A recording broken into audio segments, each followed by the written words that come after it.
Hello बच्चों, आज intermediate 12th में हम एक मैथमेटिक्स में एक नया टॉपिक स्टार्ट करेंगे जिसका नाम है अवकल समीकरण। ठीक है, ये बोर्ड एग्जाम के लिए बहुत इंपॉर्टेंट है।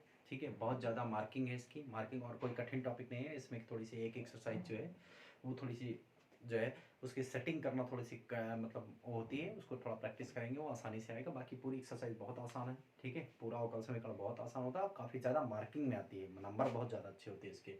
ठीक है, तो थोड़ा ध्यान से सभी लोग पढ़िएगा। चलिए स्टार्ट करते हैं हम अवकल समीकरण। ठीक, नया टॉपिक है अवकल समीकरण। चलिए देखते हैं, यहाँ पे लिख लेते हैं अवकल समीकरण। देखो, डिफरेंशियल इक्वेशन कहते हैं इसको, अंग्रेजी में क्या कहते हैं? Differential equation. ठीक, ये हो गया आपका अवकल समीकरण। चलिए देखिए अवकल समीकरण क्या होता है। ठीक, एक ऐसा समीकरण जिसमें कुछ स्वतंत्र चर कुछ परतंत्र चर हो। ठीक है, और तथा स्वतंत्र चर के सापेक्ष कुछ अवकलज उस पर उपस्थित हों, उसे हम कहते हैं क्या? अवकल समीकरण कहते हैं। चलिए देखते हैं। ठीक, क्या मैंने कहा, जैसे मान लो आपको लिखा है dy बाई डी एक्स, ठीक है, प्लस का x square is equal to sine x या प्लस 6।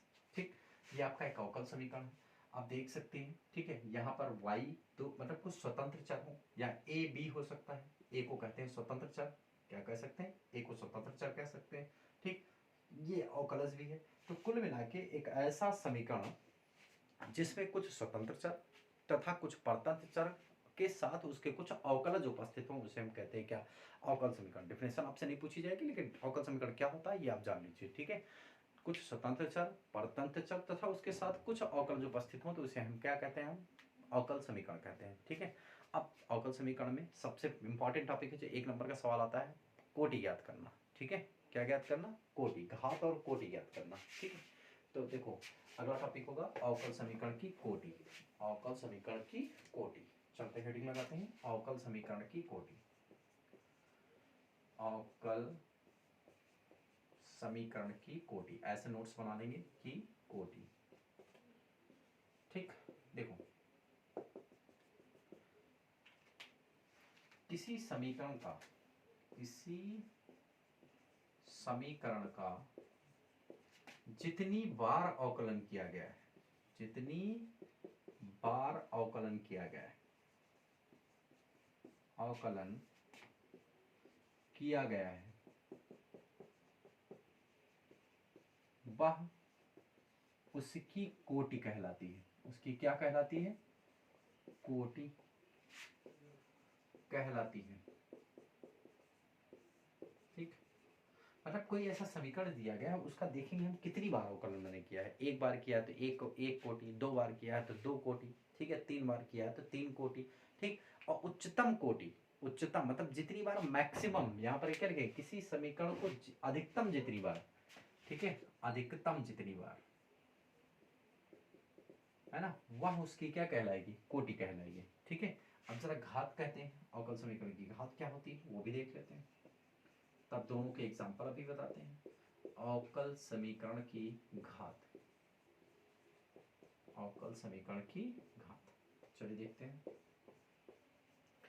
अवकल समीकरण की घात क्या होती है। देखो अवकलज की कोटि की उच्चतम घात को, देखो क्या लिखेंगे यहाँ पर हम, अवकलज की, देखो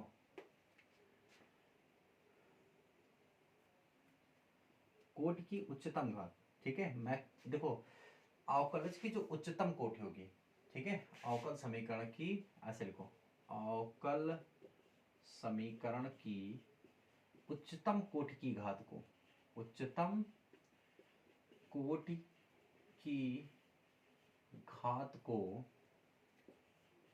अवकल समीकरण का, अवकल समीकरण की घात कहते हैं। क्या कहते हैं?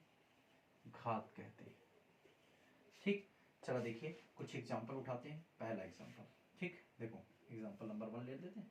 देखो यहाँ पर लिखा आपका d2y अपॉन dx2, ठीक, प्लस का dy by d x plus का y बराबर 0, ये इक्वेशन दी गई आपको। ठीक है, अवकलज की इक्वेशन है। अब इससे कोई पूछे कोटि कितनी है, तो देखो कोटि कितनी बार अवकलन किया गया, मैक्सिमम कितनी बार अवकलन किया है, देखो 2 बार, d2y/dx2 2 बार, तो कोटि कितनी हो गई 2।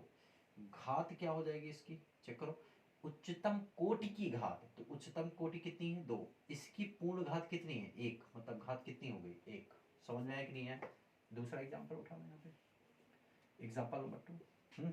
जैसे मान लो आपको लिखा है d3y/dx3 प्लस d2y/dx2 की होल घात में 3, कितना लिखा 3, ठीक, और यहाँ पर लिखा होल घात में 2, और प्लस dy/dx की घात में कितना 5, और प्लस का y बराबर 0, ऐसा लिखा है, ठीक। अब इसमें कोई कोटि पूछे तो कोटि क्या होगी, सबसे पहले कोटि निर्धारित करेंगे। तो देखो कोटि क्या है, जितनी बार मैक्सिमम अवकलन किया गया, तो मैक्सिमम कितनी बार अवकलन किया गया 3 बार, तो कोटि हो गई यहाँ पर कितनी 3, ठीक है। अब पूछा गया घात, उच्चतम कोटि की घात को घात कहते हैं, तो उच्चतम कोटि कितनी है 3, इसकी घात कितनी है 2, तो ये हो गई, यहाँ पर नहीं देखो 3 है यहाँ पर 5 है, ये नहीं मतलब है, ये मतलब है कि उच्चतम कोटि किसकी है 3, उसकी घात को हम अवकल समीकरण की क्या कहते हैं, घात कहते हैं। समझ में आया कि नहीं है, ठीक है। तो कोटि और घात सबको क्लियर हुआ। देखो उच्चतम कोटि की घात को हम क्या कहते हैं, घात, तो 3, देखो 3 उच्चतम कोटि है, इसकी घात आपकी 2 हुई, तो ये अवकल समीकरण क्या है। देखो यहाँ पर तो 2 है ना, तो 2 की घात 3, 3 2 से ज्यादा है, लेकिन ये नहीं हुआ, ये देखो उच्चतम कोटि की घात को हम क्या कहते हैं, घात कहते हैं। तो आई थिंक सबको अवकल समीकरण की घात और कोट निकालना समझ में आ गया होगा, ठीक है। तो इस तरीके से आप पहली एक्सरसाइज स्टार्ट कर सकते हैं, ठीक है। सबसे पहले एक्सरसाइज जो है वो देखते हैं, चलिए बालाजी एप्लीकेशन से सबसे पहली एक्सरसाइज स्टार्ट करेंगे। स्क्रीनशॉट ले लिया होगा सभी ने, चलिए देखिए आगे।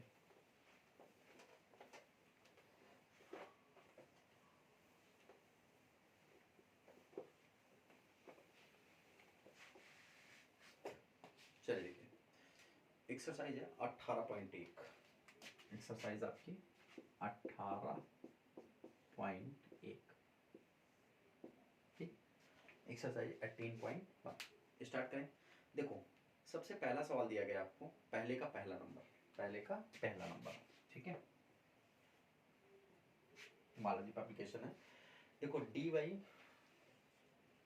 प्लस ब्रैकेट में लिखा 3x cot x, 3x plus cot x और इंटू कितना dx, ठीक, इज इक्वल टू 0। आपको इस समीकरण की कोटि और घात बतानी है, तो पहले पक्षांतर कर लो, dy/dx बनाओ इसको, dy बराबर कितना माइनस का ब्रैकेट में 3x प्लस कितना cot x और इंटू dx, इसको dy/dx कर लो, ठीक है। dy/dx बराबर माइनस का 3x और माइनस का cot x। यहाँ से आप देख सकते हैं कि अवकलन मैक्सिमम कितनी, कोटि कितनी हो गई, नहीं अवकलन एक ही बार तो किया गया, कोटि कितनी हो गई 1, और घात भी कितनी हो गई 1, क्योंकि उच्चतम कोटि की घात, तो उच्चतम कोटि की घात 1 ही है यहाँ पे, ठीक है। तो कोटि और घात 1, पहला नंबर हो गया, ठीक है। स्क्रीनशॉट लेते रहिएगा। अब पहले के बाद आप देख सकते हैं, पहले के बाद देखिए आप तो सेकंड नंबर देख लो। सेकंड नंबर में लिखा है d2y/dx2 plus y into dy/dx plus 1, ठीक है। जो सेकंड नंबर है चलिए इसको हटा देते हैं। पहले का सेकंड नंबर, पहले का सेकंड नंबर, चलिए देखिए लिखा है d2y/dx2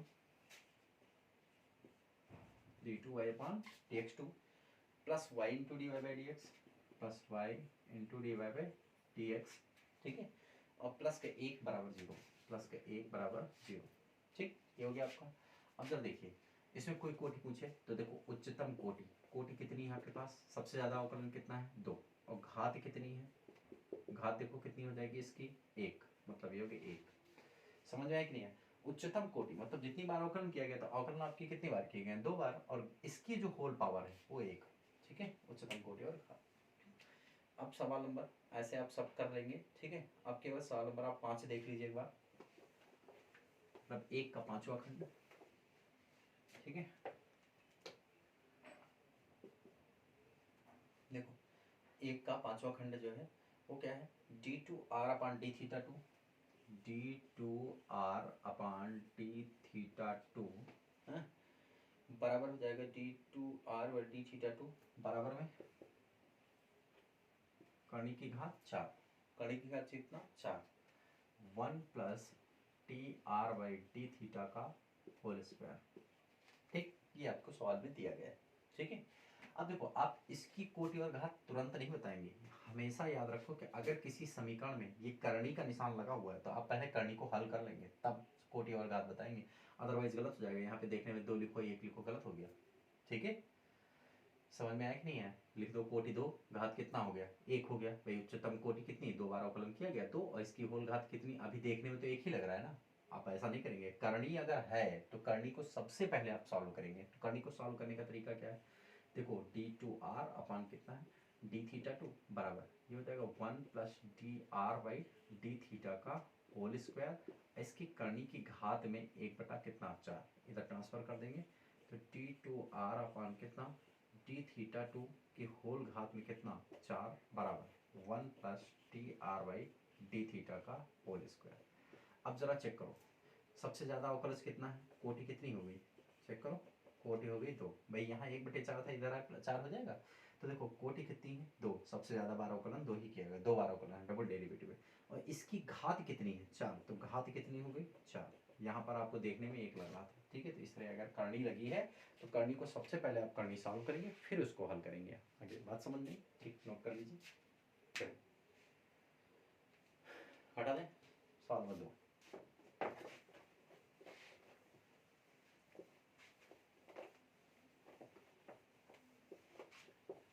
सवाल नंबर 2, चलिए स्टार्ट करते हैं। सवाल नंबर 2,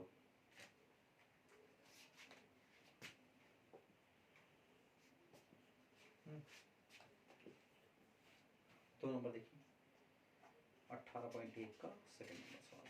ठीक है, देखो सेकंड नंबर सवाल कह रहा है वक्र के प्रत्येक बिंदु x कामा y पर, वक्र के प्रत्येक बिंदु x कामा y पर स्पर्शी की प्रवणता, स्पर्शी की प्रवणता जो है, ठीक है, x कामा y पर स्पर्शी की प्रवणता भुज तथा कोटि के घनों के योग के 3 गुने के बराबर है। ठीक है, तो देखो स्पर्शी की प्रवणता जो है, स्पर्शी की प्रवणता लिखा है भुज तथा कोटि, भुज तथा कोटि, तो भुज हो गया x और कोटि कितना हो गया y के घनों, मतलब x cube plus y cube के घनों, ठीक है, के 3 गुने के बराबर है। तो इंटू में कितना हो गया 3। ठीक है, और m को आप पता है क्या लिख सकते हैं, dy/dx, प्रवणता यही होती है ना, dy/dx इंटू एक्स कामा किस पर y पर, और बराबर एक्स क्यूब प्लस कितना वाई क्यूब इंटू कितना 3। ठीक, ये हो गया आपका, समझ आया, ये लिख लीजिए आप, हो गया। सवाल नंबर 2 हो गया स्क्रीनशॉट। चलिए सवाल नंबर 3 पे आ जाए।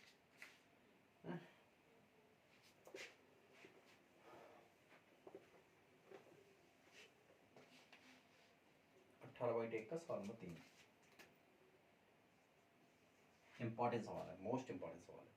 लिखा है यदि सभी सरलरेखाओं, यदि उन सभी सरलरेखाओं जिनकी मूल बिंदु से दूरी 1 है के लिए अवकल समीकरण ज्ञात कीजिए। देखो उन सभी सरलरेखाओं के लिए अवकल समीकरण ज्ञात कीजिए जिनकी मूल बिंदु से दूरी कितनी है 1 है। इसके लिए आपको फर्स्ट ईयर की एक चीज़ याद होनी चाहिए, मूल बिंदु से इकाई दूरी पर रेखा का समीकरण। ठीक है, और वो भी प्राचलिक रूप में, किसमें याद होना चाहिए, प्राचलिक रूप में। ठीक है, ये होता है आपका, देखिए x cos alpha plus y sine alpha. ठीक है, देखो क्या लिखेंगे हम, उन सभी रेखाओं का समीकरण, देखो उन सभी सरल रेखाओं का समीकरण, सरल रेखाओं का समीकरण जो मूल बिंदु से जाते हैं, कहाँ से जाते हैं, मूल बिंदु से जाते हैं। ठीक है, नहीं, उन सभी सरलरेखाओं का समीकरण जिनके मूल बिंदु से दूरी 1, जिनकी मूल बिंदु से दूरी कितनी है 1 है। ठीक है, ये हो गई आपकी, अगर मूल बिंदु से दूरी 1 है तो इसका मतलब क्या हो गया आपका, ये सूत्र होता है x cos alpha plus y sine alpha बराबर कितना 1। इसको बना लो आप इक्वेशन नंबर 1। ठीक है, यहाँ से आप समीकरण नंबर 1 बना लीजिए। ठीक है, अब समीकरण नंबर 1 का अवकलन कर दीजिए।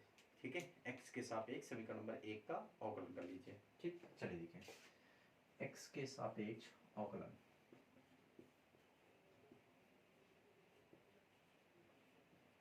ठीक, अवकलन करने पर देखो cos अल्फा कांस्टेंट है, इनको बाहर कर लो तो cos अल्फा बाहर हो गया और d by d x of कितना हो गया x plus sine alpha constant है, इनको बाहर कर लो और ये होगा D by by d x बराबर एक को कितना 0। ठीक है, x का एक हो गया, बचा कितना cos alpha plus sign alpha into D by by d x बराबर कितना 0। ठीक, समझ में कि नहीं है? cos अल्फा प्लस ये हो गया आपका यहाँ पर देखो आप ऐसा करिए कि cos अल्फा का मान समीकरण नंबर 1 से रख लीजिए। cos अल्फा का मान जो है समीकरण नंबर 1 से निकाल लीजिए। ठीक है, समीकरण नंबर 1 से cos अल्फा का मान, ठीक, इसको बना लो समीकरण नंबर 2। समीकरण नंबर 1 से निकाल लो x cos अल्फा बराबर क्या हो जाएगा 1 माइनस वाई साइन अल्फा। यहाँ से cos अल्फा का मान अगर मैं निकाल लूँ तो cos अल्फा is equal to 1 minus y sine alpha upon x. cos अल्फा का मान समीकरण नंबर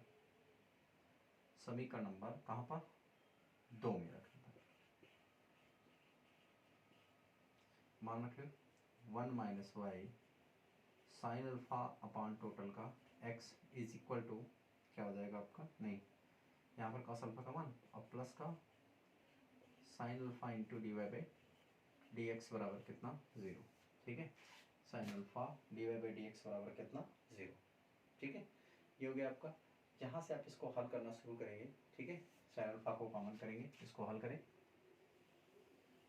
देखो यहाँ से हल करेंगे तो 1 अपान एक्स माइनस, ठीक है, वाई बाई एक्स माइनस का y by x into sine alpha, ये हो जाएगा ये वाला पार्ट। यहाँ से अलग करेंगे तो 1 by x minus y by sine alpha और प्लस का sine alpha into d y by d x और बराबर में कितना है 0। ठीक, यहाँ से 1 upon x common, 1 upon x है 1 अपान एक्स और माइनस यहाँ से देखो, यहाँ से आप ऐसा करिए साइन अल्फा कॉमन कर लीजिए। ठीक है, साइन अल्फा कॉमन कर लीजिए, बचा कितना आपके पास देखो वाई बाई एक्स है और माइनस का ये बचा आपका कितना d y by d x. ठीक, ये बच गया आपका। यहाँ से और बराबर में 0 पक्षांतर कर देंगे तो साइन अल्फा बराबर साइन अल्फा ब्रैकेट में वाई बाई एक्स माइनस का d y by d x, ठीक, बराबर 1 बाई एक्स। ठीक है, यहाँ से साइन अल्फा बराबर 1 अपान एक्स है ना, क्या आएगा 1 अपान एक्स। ठीक है, और ये हो जाएगा आपका इसको हल करेंगे तो 1 अपान एक्स और साथ में यहाँ पे y by x minus d y by d x, ये बन गया आपका। ठीक है, साइन अल्फा। अब जरा समीकरण नंबर इसको बना लो क्या 2 3 और इसको बना लो 4 और इसको बना लो क्या, नहीं इसको 3 बना लो और इसको बना लो 4। ठीक, ये हो गया आपका 3 और 4 दोनों समीकरणों को। अब देखो आप ऐसा करिए दोनों को वर्क करके, देखो एक फार्मूला पढ़ रखा, दोनों को वर्क करके आप जोड़ दीजिए। ठीक है, समीकरण नंबर 3 व 4 का वर्ग करके जोड़ने पर, ठीक, समीकरण नंबर 1 और 2 को देखो ये हो जाएगा कितना आपके पास, समीकरण नंबर 3 का वर्ग करो जरा, ये 1 माइनस एक को, ठीक है, साइन अल्फा का मान भी आपको रखना पड़ेगा ना, साइन अल्फा का मान यहाँ पे रखेंगे तभी तो निकाल पाएंगे। ठीक है, अब ये बड़ा सवाल है, समीकरण नंबर 3 में साइन अल्फा का मान रखना पड़ेगा आपको। किसका मान, साइन अल्फा। ठीक, तो पूरा पूरा कास अल्फा का मान आएगा। ठीक है, चलिए देखिए अभी जोड़ा नहीं जाएगा, ये हो गया आपका। अब देखिए यहाँ से साइन अल्फा का मान निकालने पर अब कॉस अल्फा का मान निकाल लीजिए। अब कॉस अल्फा कहाँ से निकला था, ये देखो समीकरण नंबर 3 में साइन अल्फा का मान रख लेंगे। समीकरण नंबर 3 में क्या करेंगे, साइन अल्फा का मान रख लेंगे हम। ठीक, देखो समीकरण नंबर 3 से cos alpha is equal to 1 by x minus का वाई बाई एक्स, अलग अलग कर लिया है ऐसे, 1 बाई एक्स और माइनस का वाई बाई एक्स और साइन अल्फा का मान यहाँ से रख लो 1 अपान एक्स ब्रैकेट में y by x minus d y by d x, x नहीं सॉरी ये ऐसे रहेगा। ठीक है, ये हो गया आपका। अब जरा देखो अगर हम इन सबको वर्क करके इनको क्या कर दें, जोड़ दें। ठीक है, सभी को क्या करें, वर्क करके हम जोड़ दें। बातें समझ में आ रही ना। ठीक है, देखो साइन अल्फा का मान जो आया है वो आया है 1/x और माइनस का y/x और प्लस का dy/dx। ठीक है, हाँ, माइनस का y/x और प्लस का dy/dx, ये है आपका। अब चलो देखो, एक मिनट रुकेंगे, ठीक है, y/x, ठीक। अब देखो साइन अल्फा का मान निकाल के ये सब जो कुछ भी आएगा इसका वर्क करके क्या करेंगे, जोड़ देंगे हम, ठीक है। चलिए देखिए, ये ऐसे लिखा रख लो। अब यहाँ से अगर मैं x को अंदर मल्टीप्लाई कर देता हूँ तो 1/x और माइनस का y हो जाएगा। और अगर इस वाले y/x ऐसे लिखा रख दो, इस वाले x से मल्टीप्लाई कर देंगे तो 1/ ये बनेगा y माइनस कितना, x इंटू dy/dx। ठीक, यहाँ पे समझ में आया ना, x अंदर मल्टीप्लाई, x कैंसिल, यहाँ पे x इंटू dy/dx, ये बन गया आपका, ठीक है, कॉस अल्फा का मान।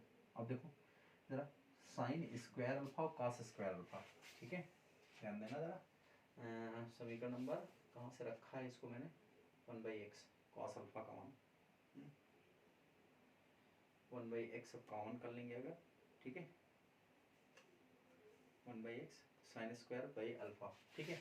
इसका कैलकुलेशन अभी भी काफ़ी है, ठीक है। तो चलिए देखिए, यहाँ से ऐसा करिए कि 1/x आप कॉमन कर लीजिए, बचा कितना, 1/x कॉमन कर लेंगे तो 1 माइनस ये हो जाएगा y minus x into dy/dx, ये हो जाएगा, ठीक है। समझ में आया कि नहीं है, 1/x जैसे कॉमन करेंगे तो y माइनस एक्स बाई, हाँ ठीक है, क्या आ जाएगा आपका। अब देखो ये इतना भाग आप स्क्रीनशॉट ले लीजिए तो मैं बताता हूँ आगे, ठीक है। तो आगे स्टार्ट करता हूँ, पूरे के स्क्रीनशॉट लीजिए आप, ठीक है, क्योंकि सवाल बड़ा है तो दूसरे पेज में, मतलब दूसरे पार्ट में इसको लगाना पड़ेगा, ठीक है। शुरू करें, चलिए देखिए, स्क्रीनशॉट हो गया होगा। आप 3 नंबर और ये कॉस अल्फा का मान, ये दोनों छोड़ दीजिए, बाकी रहने दीजिए, बिगाड़ दीजिए, ठीक है। यहाँ से हटाते हैं, धीरे धीरे हटाना शुरू करते हैं ना। 3 नंबर सवाल है, ये हटा देते हैं यहाँ से। देखो ये मैंने हटा दिया। अब देखो एक सूत्र पढ़ रखा आपने, साइन स्क्वायर अल्फा, चूंकि एक सूत्र पढ़ा आपने, sine square alpha plus cos square alpha बराबर कितना होता है, 1 है। तो देखो ये साइन अल्फा का मान रखो यहाँ पर, तो ये हो जाएगा 1/x ब्रैकेट में y माइनस एक्स, ठीक है, माइनस का dy/dx का होल स्क्वायर, ये प्लस का कॉस स्क्वायर अल्फा है। कॉस स्क्वायर अल्फा का मतलब 1/x ब्रैकेट में 1 minus y/y minus x into dy/dx, ठीक, और इसका होल स्क्वायर, और बराबर में कितना, 1। तो देखो इसको हल करेंगे तो ये कितना आ जाएगा आपका, यहाँ पे ध्यान देना, स्क्वायर करेंगे तो ये हो जाएगा 1/1 x से अंदर मल्टीप्लाई करेंगे तो यहाँ पर बचेगा क्या, y और माइनस x इंटू dy/dx का होल स्क्वायर, ये हो जाएगा प्लस, यहाँ पर ध्यान दो जरा, 1/, ये हो जाएगा x स्क्वायर और ब्रैकेट में ये हो जाएगा आपका 1 minus y/y minus x square, हाँ, 1 minus y into x into dy/dx का whole square, y minus x, ठीक है। अब जरा इसको सॉल्व करना पड़ेगा अंदर, ठीक है। तो ये हो जाएगा 1/y minus x into dy/dx का होल स्क्वायर प्लस का, इसको सॉल्व करेंगे तो 1/x स्क्वायर अपनी जगह पर, क्रॉस मल्टीप्लाई करेंगे तो y minus x into dy/dx और माइनस का y, ठीक है, ये हो गया, और बटे में y minus x into dy/dx, ठीक, इसका होल स्क्वायर, y से y कैंसिल, इसका स्क्वायर तोड़ेंगे तो 1/y minus x into dy/dx का होल स्क्वायर और प्लस प्लस यहाँ पर 1/x स्क्वायर है और इसका स्क्वायर करेंगे तो x स्क्वायर इंटू dy/dx का क्या, होल स्क्वायर, और टोटल अपान में y minus x into dy/dx का होल स्क्वायर, और बराबर में 1 है सबके, ठीक। अब देखो यहाँ से कॉमन कर लीजिए, आप नीचे से अंश से कॉमन कर लीजिए, देखो x स्क्वायर से स्क्वायर क्या हो गया, कैंसिल, यहाँ से कॉमन करेंगे 1/y minus x into dy/dx का होल स्क्वायर, कॉमन कर लिए, बचा कितना, देखो बचा 1 प्लस ऊपर बचा dy/dx का होल स्क्वायर और टोटल अपान में कुछ नहीं बचा, है ना, और बराबर में 1 बचा, ठीक है, समझ में आया कि नहीं है? देखो ये वाला आपका कॉमन हो गया तो यहाँ 1 बच गया और यहाँ एक्स स्क्वायर स्क्वायर कैंसिल, ये नीचे से कॉमन हो गया। ठीक है, अब इसको क्रॉस मल्टीप्लाई करा दो, उधर वाला पार्ट अभी गाड़ देते हैं। ठीक, ये वाला भाग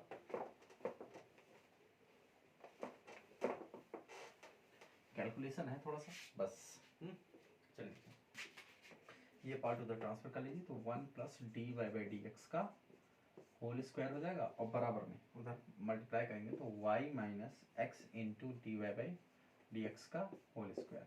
ठीक है, ये आपका जो है हल करना गया, तो इसी का आंसर जो है आपका देखो क्या लिखा है, x into d y by x into d y by d minus d x का y और 1 plus d y by d x का होल स्क्वायर आंसर आ रहा है। तो सिद्ध करना था आपको यहाँ पे अगर इसको हम ऐसे भी लिख लेंगे तो कोई दिक्कत नहीं, ऊपर स्क्वायर लगा माइनस कॉमन कर लो, स्क्वायर होगा तो वही है, सही है। x इंटू क्या हो जाएगा, d y by d x minus का वाई का होल स्क्वायर, इसको चाहे जिधर लिखो स्क्वायर लगा ऊपर, और ये 1 plus d y by d x का होल स्क्वायर।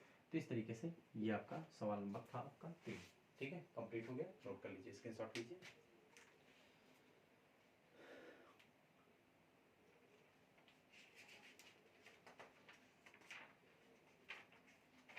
चलिए सवाल नंबर 4 देखिए। ठीक,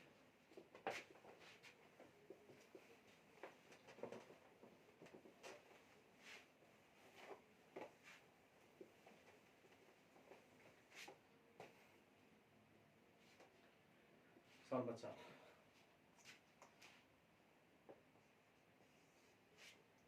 ठीक है, सवाल नंबर 4 क्या कह रहा है, उन वृत्तों का अवकल समीकरण ज्ञात कीजिए। ठीक है, जो y अक्ष को मूल बिंदु पर स्पर्श करते हैं। ठीक है, y अक्ष को मूल बिंदु पर स्पर्श करते हैं। चलो देखो पहले चित्र बनो, वृत्त का समीकरण जो y अक्ष को, तो y अक्ष को मूल बिंदु पर स्पर्श करने वाला ऐसा वृत्त बनेगा। ठीक है, जिसका केंद्र जो होगा वो हो जाएगा h कामा 0। केंद्र क्या होगा, h कामा 0। इस वृत्त का समीकरण क्या हो जाएगा, वृत्त का समीकरण लिखो जरा, वृत्त का समीकरण देखो, इसकी त्रिज्या भी h है, त्रिज्या भी कितनी है, h है, केंद्र भी यही है, तो इसका मतलब x माइनस एच का होल स्क्वायर प्लस कितना y स्क्वायर बराबर कितना हो जाएगा, h स्क्वायर। समझ में? ठीक है भाई, पूरा सूत्र क्या होता है आपका, पूरा सूत्र होता है x माइनस एच का whole square plus y minus k का होल स्क्वायर और बराबर होता है आर स्क्वायर। तो जरा देखो यहाँ पर k है ही नहीं, तो इसका मतलब ये बचा आपका x माइनस एच का होल स्क्वायर और प्लस कितना बचा, k बराबर 0 y स्क्वायर, और r की जगह पर जो यहाँ से यहाँ तक की दूरी है मूल बिंदु से, वही तो इसकी रेडियस है, यहाँ से यहाँ तक कितनी है, h है, तो इसका मतलब h स्क्वायर हो गया। दोनों का वर्ग को तोड़ दो। ठीक है, वर्ग तोड़ दो। चलो देखिए इसका वर्ग तोड़ेंगे तो एक्स स्क्वायर प्लस कितना, एच स्क्वायर प्लस का 2 नहीं, प्लस नहीं माइनस का, माइनस का 2hx प्लस का कितना y square is equal to h square, h square से एच स्क्वायर कैंसिल, मतलब सीधे से x square plus y square minus का कितना बचा 2hx बराबर 0। ठीक है, ये आपको इक्वेशन मिल गई जो दी गई सवाल के शर्त के हिसाब से। ठीक है, चलिए इसका अवकलन कर दीजिए, इसका अवकलन कर दीजिए और सब कुछ रिप्लेस। देखो अवकल समीकरण का मतलब हुआ जो कांस्टेंट नंबर h है इनको गायब करना है, इनको हटा देना है। ठीक है, और एक बात और ध्यान देना, जितने ज़्यादा ये कांस्टेंट होंगे, मतलब जितना ये आपका चर मतलब अचर नियतांक होगा, उतनी बार अवकलन करना। h है एक बार, तो h जो है एक बार कर लेंगे। चलिए देखिए ये कितना हो जाएगा, 2x plus 2y into d y by d x minus 2h बराबर कितना 0, 2h बराबर 0। तो अब इसको अगर हम सेट करेंगे, ठीक है, यहाँ से आप 2h का मान निकाल लीजिए, 2h का मान निकालेंगे तो 2h बराबर क्या आ जाएगा, देखो 2h बराबर यहाँ से 2h बराबर 2x plus 2y into d y by d x, ये आएगा। ये मान आपके यहाँ पे समीकरण में रख लो, अवकल समीकरण बन गया आपका समीकरण नंबर 1 में। ठीक, एक्स स्क्वायर प्लस कितना वाई स्क्वायर और माइनस का x पहले से और 2h का ये सीधा मान ब्रैकेट में 2x प्लस कितना 2y into d y by d x बराबर कितना 0। सॉल्व कर देंगे इसको। ठीक, चलिए देखिए अंदर मल्टीप्लाई करेंगे, एक्स स्क्वायर प्लस कितना वाई स्क्वायर और माइनस का 2x स्क्वायर माइनस का 2xy into d y by d x बराबर कितना होंगे 0। अंदर मल्टीप्लाई कर दिया, ये इसका इक्वेशन होगा। ठीक है, ये इसका क्या है इक्वेशन, इसको उधर ट्रांसफर कर लो। ठीक है, देखो ये हो जाएगा आपका x square plus y square बराबर कितना 2x² और प्लस का 2xy into d y by d x. ठीक है, ये हो गया 2xy into d y by d. हाँ एक चीज़ 2x² तो इधर कॉमन घट जाएगा ना, देखो इधर ट्रांसफर करेंगे यहीं से, देखो ये वाला इधर लाने की जरूरत ही नहीं ना, ये 2x² में से माइनस का x², तो उत्तर लिख सकते हैं y² माइनस x² बराबर कितना 2xy into d y by d x. अच्छा सवाल ये भी था। ठीक, सवाल समझ में आया। कहा गया उन वृत्तों का अवकल समीकरण ज्ञात कीजिए जो y अक्ष को मूल बिंदु पर स्पर्श करते हैं। तो y अक्ष को मूल बिंदु पर स्पर्श करने का मतलब इसका एक जो केंद्र होगा वो x अक्ष पर होगा, तो h का मान क्या हो गया 0। समझ में आया कि नहीं है? तो ये था आपका सवाल नंबर 4। ठीक है, क्या था आपका सवाल नंबर 4। एक सवाल है सवाल नंबर 5, इसका स्क्रीनशॉट ले लीजिए, 5 नंबर देख लीजिए। चलिए